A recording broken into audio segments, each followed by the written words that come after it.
దేవుడు మహాదేవుడు లాంటి భర్త కావాలా? అయితే ఈ వ్రతాన్ని ఆచరించండి.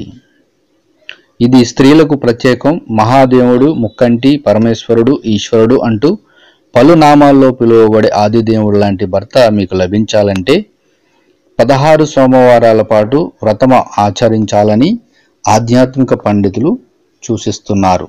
గౌరీ శంకరుడు అయిన పరమేశ్వరుడే తన పత్నికి తన శరీరంలో అర్ధభాగం ఇచ్చి అర్ధనారీశ్వరుడు అంటూ పేరు సంపాదించాడు. అందుకే ముక్కంటి లాంటి భర్త లభించాలనుకునే కన్యలు సోమవారం పూట సూర్యోదయానికి ముందే నిద్రలేచి శుచిగా స్నానమాచరించి పరమేశ్వర ఆరాధన చేయాలి. మహాదేవుడు మహిళలకు ప్రాధాన్యమిచ్చే ఆదిదేవుడని ఎప్పుడూ ప్రశాంతంగా దర్శనమిస్తాడు. కానీ కోపావేశాలకు గురైతే మాత్రం విధ్వంసం తప్పదు. నిరాడంబరతకు ఆయన నిదర్శనం.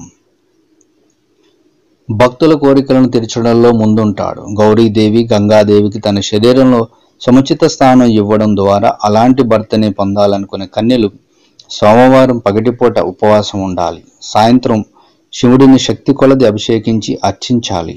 సోమవారం రోజున పార్వతీదేవికి కుంకుమ పూజ చేస్తే స్త్రీలకు 5వ తనం చిరకాలం నిలిచి ఉంటుందని ఆధ్యాత్మిక పండితులు సూచిస్తున్నారు. ఇంకా శ్రావణ మాసంలో వచ్చే సోమవారాల్లో పూజ చేసేవారికి విశేష ఫలితాలు దక్కుతాయని అంటున్నారు.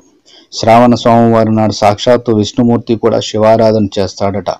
శివుడిని భక్తితో అభిషేకించిన వారికి శివుడితో పాటు శ్రీ మహావిష్ణువు కూడా అనుగ్రహిస్తాడని పురాణాలు చెప్తున్నాయి. శ్రావణ మాసం కార్తీక మాసాల్లో కాకుండా ఏ మాసంలో నేను 16 వారాల పాటు శివుడిని పూజిస్తే పరమశివుడు లాంటి భర్తే కాకుండా కోరుకున్న కోరికలు నెరవేరుతాయి. అందుకే సోమవారం పూట బిల్వదళాలు, పాలు, పువ్వులతో అర్చించే వారికి సకల సంపదలు, అష్టైశ్వర్యాలు చేకూరుతాయి. చివరి 16వ వారం శివుడిని పాలతో అభిషేకించి అర్చన చేస్తే మంచి ఫలితాలుంటాయని, మంచి మహాదేవుడు లాంటి భర్త లభిస్తాడని ఆధ్యాత్మిక నిపుణులు అంటున్నారు. సో స్త్రీల కోసం ప్రత్యేకంగా ఇది కన్యలు ఎవరైతే ఉన్నారో ప్రయత్నించండి, మహాదేవుడు లాంటి భర్తను అందుకోండి.